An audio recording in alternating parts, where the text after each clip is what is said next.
ঘুম ঘুম চোখ শিওরে তুমি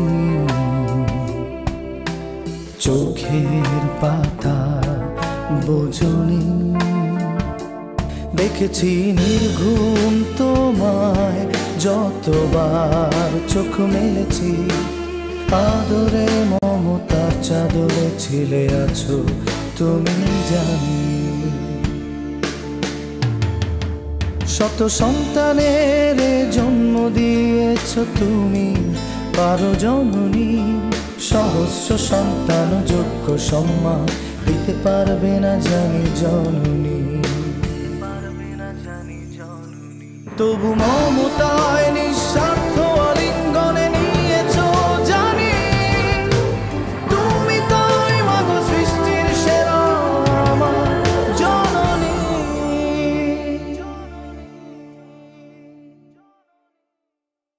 হ্যাঁ, হোয়াট ইজ দিস বলো তো?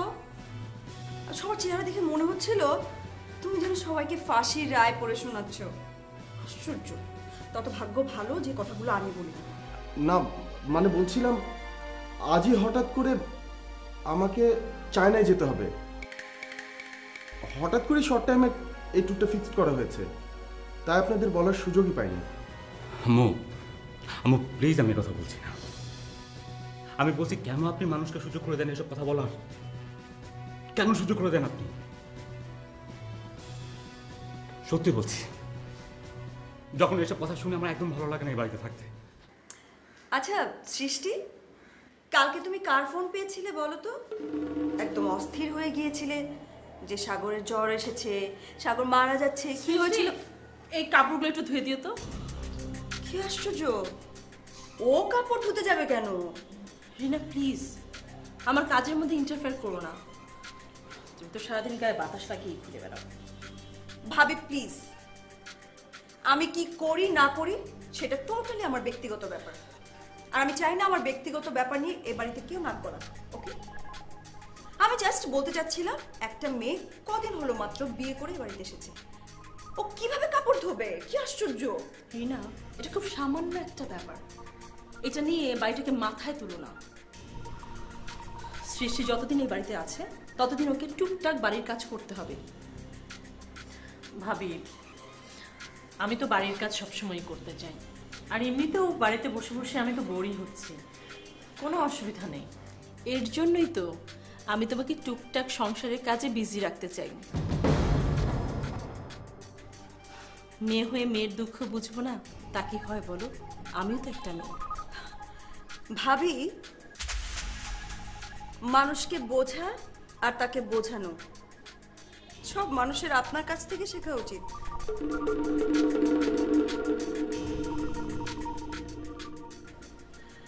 অবশ্য এই বাড়ির কেউ তো আমাকে মানুষ বলেই গণ্য করে না, তাতে অবশ্য আমার কিছুই যায় আসে না। আমি এ বাড়ির প্রত্যেকটা নারী নক্ষত্র সবকিছু ক্লিয়ার দেখতে পাই, সবকিছু টের পাই। দেখুন ভাবি, এই যে মেয়েটা সাগরের বিরহে কেঁদে কেটে একদম অস্থির হয়ে যাচ্ছে, স্বামীর গলাটা পর্যন্ত চিনতে পারছে না।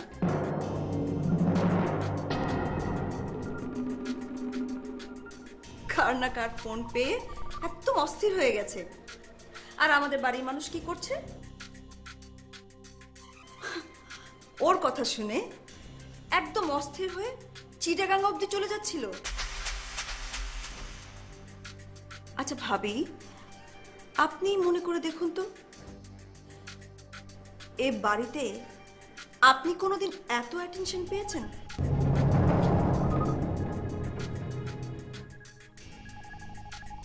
সো সৃষ্টি, টেক দ্য চান্স। ভাবি, আপনি আসলে কি বলতে চাচ্ছেন বলুন তো? তুমি এখনো বুঝবে না, নতুন নতুন এ বাড়িতে এসেছো তো, কিছুদিন থাকো, তারপর বুঝতে পারবে, একটু টাইম লাগবে। আর যেদিন তুমি বুঝতে পারবে সেদিন তুমি নিজেই বলবে এই রিনা যা বলে সত্যি কথা বলে। একদিন দেখবে এ বাড়ির প্রত্যেকটা মেম্বার আমার কথাকে সত্য বলে মানবে। মানতে তাদের হবেই। আই মিন ইট। বড় ভাবি, মেজো ভাবি কি বলে গেল? মানে কি বলতে চাইলো সে? তোমার মেজো ভাবির মাথার মধ্যে একটা ঘুণ পোকা আছে, সে সারাক্ষণ তাকে উস্কাতে থাকে। ওর ধারণা আম্মা নাকি তার ছেলে মেয়েদেরকে সমানভাবে আদর করে না, ভালোবাসে না। সাগরকে ফ্ল্যাট কেনার জন্য টাকা দিয়েছে তো আম্মা, এরপর থেকেই সারাক্ষণ রিনা বলে বেড়াচ্ছে আম্মা সাগরকে ভালোবাসে আর কাউকে ভালোবাসে না। আচ্ছা বলো, এটা কি সম্ভব? আশ্চর্য, মায়ের ভালোবাসার উপর সন্দেহ, এটা কখনো হয় নাকি ভাবি? আরে ওই যে শাকের বিজনেস করার জন্য আম্মার কাছে টাকা চেয়েছিল, আম্মা তো টাকাটা দিতে পারেনি, তাই রিনা এমন করে রাগ ঝাড়ছে, আর কিছু না। কিন্তু কাল রাতে যা হলো। সৃষ্টি, সৃষ্টি, তুমি আবার আকাশ পাতাল কি ভাবছো?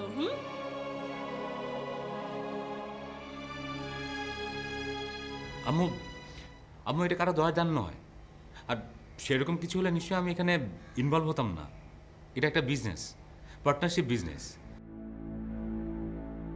উনি যতটুকু ইনভেস্ট করবেন ঠিক ততটুকুই পাবেন উনি। দেখ বাবা শাকিব, সিচুয়েশনটা এমন হয়ে গেল যে আমরা তোকে টাকাটা দিতে পারলাম না, ঠিক, কিন্তু তার মানে তো এই নয় যে তুই। না না মরিয়ম, এটা তুমি ভাবছো কেন? এটা তো একটা বিজনেস। উনি টাকা ইনভেস্ট করছেন, তারপরে এক্সপার্টিজম, পরিশ্রম, মেধা, দৌড়াদৌড়ি, এগুলো সব তো শাকিব করবে। তখন ব্যবসায় যা লাভ লোকসান হবে ভাগাভাগি করে নেবে, এটাই তো বিজনেসের নিয়ম। না না আব্বু, টাকা তো আমি ইনভেস্ট করবোই, কিন্তু যেহেতু এখন আমার কাছে টাকাটা নেই, সেই জন্য উনি পুরো টাকাটা দিয়ে দিচ্ছেন।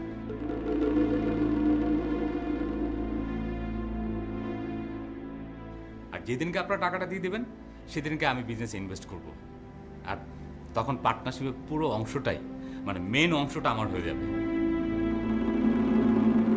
আম্মু, আমি কিন্তু আগে থেকে সব কিছু ক্লিয়ার করে রাখছি, পরে যেন এর থেকে কোনো মিসআন্ডারস্ট্যান্ডিং না হয়, আর আপনারা যেন আমাকে না ভুল বুঝেন। বাবা শাকিব, একটা কথা ঠিক করে বলতো, এটা তো শাশুড়ির কোনো লং টার্ম প্ল্যান না তো? আম্মু, আপনি যে কি বলেন? আচ্ছা আমি কি বোকা? আমি কিছু বুঝি না? আর আমি কি বাচ্চা ছেলে যে ওরা আমাকে ফাঁসিয়ে দেবে? আর তাছাড়া তো উনি তো রিনার মম, আর সেই জন্যই তো আমি এগিয়েছি। হ্যাঁ, সে তো তোরও মায়ের মতো। তুই কোনো চিন্তা করিস না বাবা, তুই কাজে নেমে পর, দেখবি সব ঠিক হয়ে গেছে।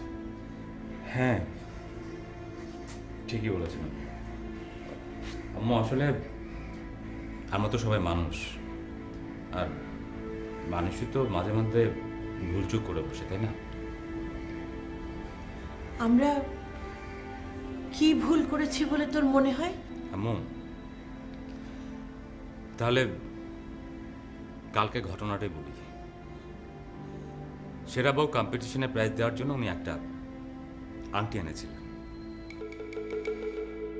যে জিতবে আংটিটা সেই পাবে।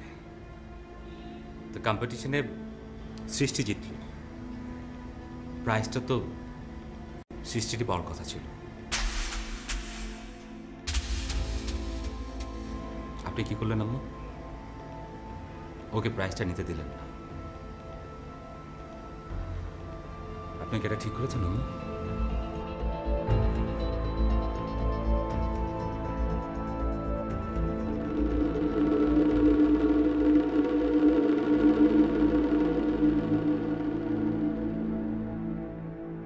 আম্মু, মানুষ সবসময় নিজের মতো করে চিন্তা করে, নিজের স্ট্যাটাস অনুযায়ী কাজ করে, এটাই নিয়ম।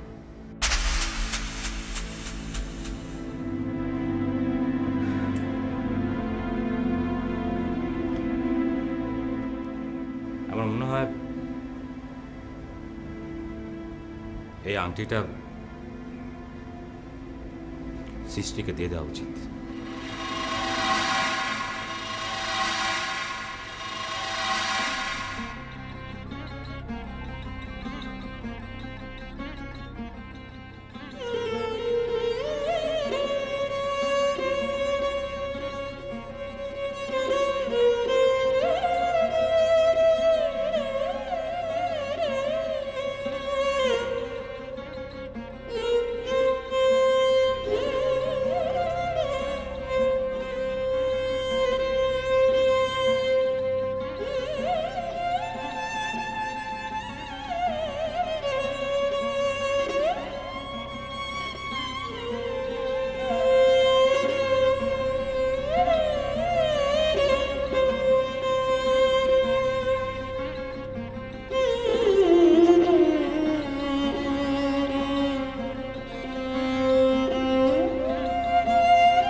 সবই তো ঠিকই ছিল বাবা শাকির, তবে তোর শাশুড়িকে মনে হয় তুই একটু বেশি প্রেফারেন্স দিয়ে ফেলেছিস। জানি না এটাকে তোর মা কেমন ভাবে নেবেন। মরিয়মকে তো আমি জানি পৃথিবীর সব দুঃখ কষ্ট হাসি মুখে সহ্য করতে পারে, কিন্তু আত্মসম্মানে লাগলে সেটা কখনো মেনে নিতে পারে না। আল্লাহ তুমি রহম করো।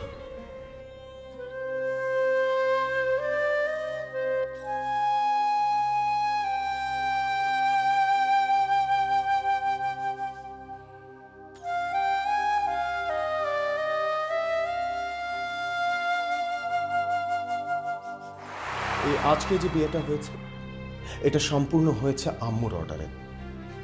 এই বিয়ের আমার কাছে কোনো মূল্য নেই।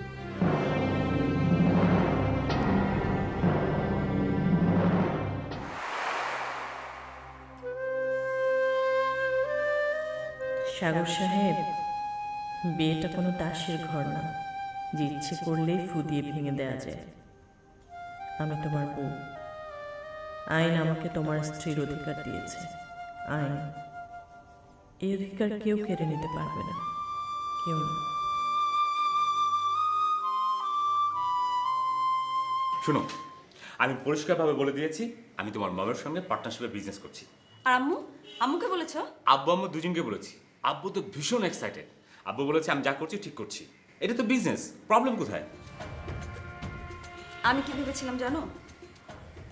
আমি ভেবেছিলাম আম্মু বোধহয় রিয়াক্ট করবে। আর তুমি বুঝতে পারছো না, এতগুলো টাকা তোমাকে দেওয়ার কথা ছিল, অথচ সে টাকা সাগরকে দিয়ে ফেলেছে। সো একটু গিল্টি ফিলিংস তো থাকবে, তাই না? বলো। আচ্ছা আচ্ছা, এখন এই মোমেন্টে এই কথা তোলার কি দরকার আমাকে বলো? আচ্ছা, আংটির কথা বলেছো? হ্যাঁ, ওটা তো আমি দিয়ে দিয়েছি। আম্মু সেটা নিলেন? হ্যাঁ, আমি ভালো করে বুঝে বললাম যে তোর মম এটা খুব সরল মনে এনেছিলে। আর আমার মনে হয় তো এরই মধ্যে সৃষ্টির বোধে আংটিটা পরে নিয়েছে। Lucky girl. আমি যদি পেতাম। আচ্ছা আচ্ছা, বুঝে তোমার ডান্স টিচার ওরজন কি নাম? আরিফ। আরিফ একেবারে ফালতু, নিজের নাচ জানে না, তোমাকে নাচ শেখাতে পারেনি, যার ফলে আমরা হেরে গেলাম। কিন্তু তুমি পারোনি, আরিফের দোষ দিচ্ছ না? আচ্ছা শোনো, আমাকে এখনই বের হতে হবে, কিছু ইম্পর্টেন্ট পেপারস আমাকে সাবমিট করতে হবে। আচ্ছা শোনো, লাঞ্চের জন্য ফিরে আসবে তো? না না, তোমার আসার দরকার নেই, তুমি এক কাজ করো, মামের সঙ্গে লাঞ্চটা সেরে নিও। ওকে ওকে, আমি ফ্রেশ হয়ে যাবো। হ্যাঁ, সত্যি এই এতিম মেয়েটা কপাল করে এসেছিল। অত দামি একটা হীরের আংটি ওর আমলে। একেই বলে বানরের গলায় মুক্তার মালা। আরে হীরে জিনিসটাও অদ্ভুত, থাকে কয়লার মধ্যে, আর বড় লোকেরা সেটাকে পছন্দ করে, মাথায় তুলে রাখে। আর গরিবের জন্য ওই হীরেই কিন্তু আবার বিষের কাজ করে।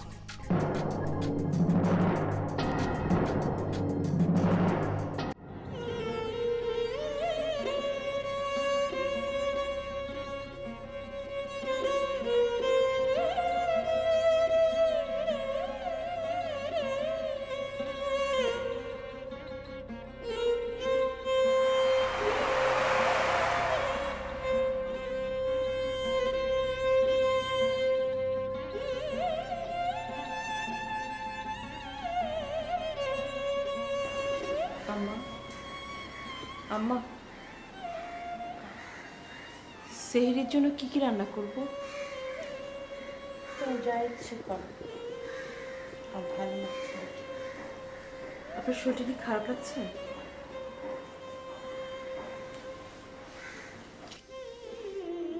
না বৌমা, আমার কিছু হয়নি। তোর যা ইচ্ছে হয় তুমি বাজার করে রান্না করো, আমার কিছু ভালো লাগছে না। আম্মা, আপনি শাকিরের কথা কিছু মনে করবেন না, ও আসলে। আমি বুঝি রেশমা, আমি সব কিছু বুঝি, কিন্তু শাকিরকে তো আমরা ওদের হাতের পুতুল হতে দিতে পারি না, কিছুতেই না।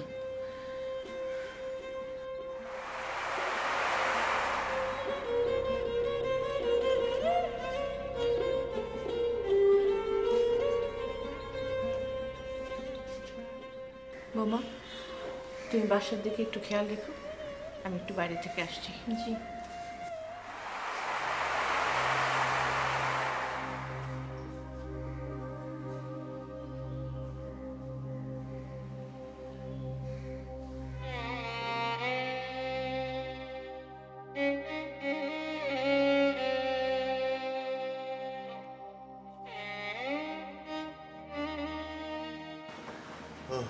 চাচা, আমরা কি সিস্টারকে ফোন করবো?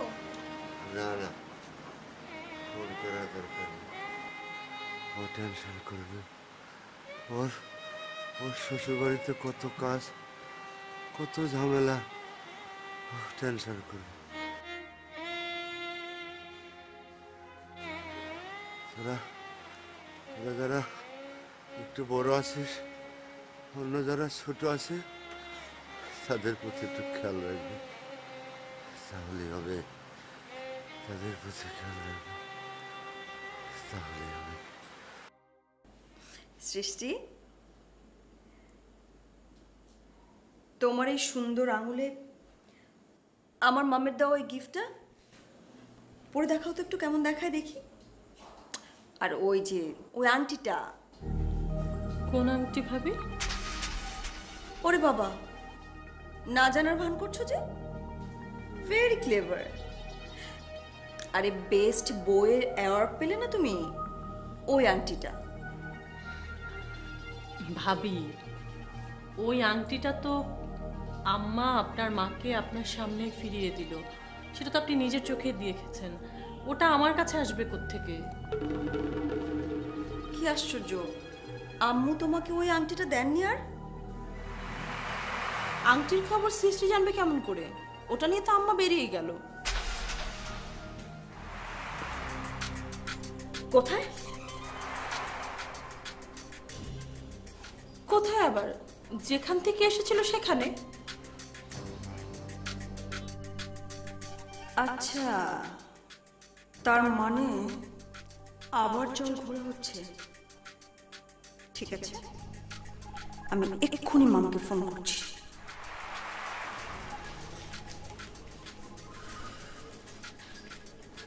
জোবাদা আন্টি সবসময় কেমন একটা অশান্তি সৃষ্টি করে। আচ্ছা, ওরা কেন বোঝে না এই বাড়িতে তার মেয়েও থাকে, এ বাড়িতে অশান্তি হলে তার মেয়েরও অশান্তি হয়। এত টাকার দেমাকেদের। ইয়ে, সাগর ফোন করেছিল? না ভাবি, এই ছেলেটাও না কোনো সেন্স। আসলে না, এদিকে আমান আর আশিকে নিয়ে একটা জটিলতা সৃষ্টি হয়েছে। ওদিকে শাকির তার শাশুড়ির কথায় নাচা শুরু করেছে। কি যে হবে ভাবি। Arshi, Aman. No no, I will not do anything like that. কোনো কিছু করার আগে একটু ভেবে দেখবেন। শাকির আমার একমাত্র মেয়ের জামাই। আপনি যেমন ইনস্ট্রাকশন পেয়েছেন তেমন কাজ করবেন রাফি সাহেব। আপনাকে যা বলা হয়েছে আপনি সেই রকমই কাজ করবেন। উপরতলা থেকে যেমন ইনস্ট্রাকশন পেয়েছেন আপনি তাই করবেন। রাখি, খোদা হাফেজ। আরে মরিয়ম, সকালবেলাতেই তোমার দর্শন পেলাম। সব খবর ভালো তো? কোনো জরুরি দরকার নেই নিশ্চয়ই? আরে বলো না, আমার মেয়ের জামাই কাজ করতে চাচ্ছে আর এরা কি না। জুবাইদা, আমি তোমার বড়লোকি গল্প শোনার জন্য এখানে আসিনি।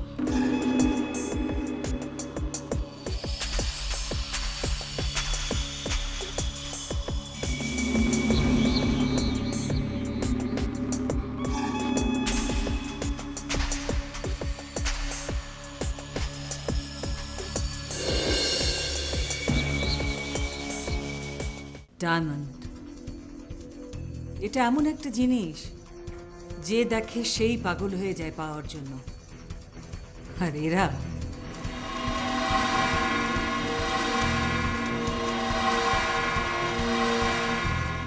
একটুও বদলায়নি জুবাইদা। আগে যেমন ছিল এখনো ঠিক তেমনি আছে। অহংকারে মাটিতে পা পড়ে না। ওর ওর আসল উদ্দেশ্যটা কি জানো? ও শাকিরকে ঘর জামাই করতে চায়। এই যে এদের ইউনিটি, এটা ভাঙতে হলে কি করতে হবে জানিস? পুরো বাড়িতে সব সময় একটা না একটা অশান্তি লাগিয়েই রাখতে হবে। দেখবি অশান্তির চোটে ওরা পালিয়ে বাঁচবার পথ পাবে না।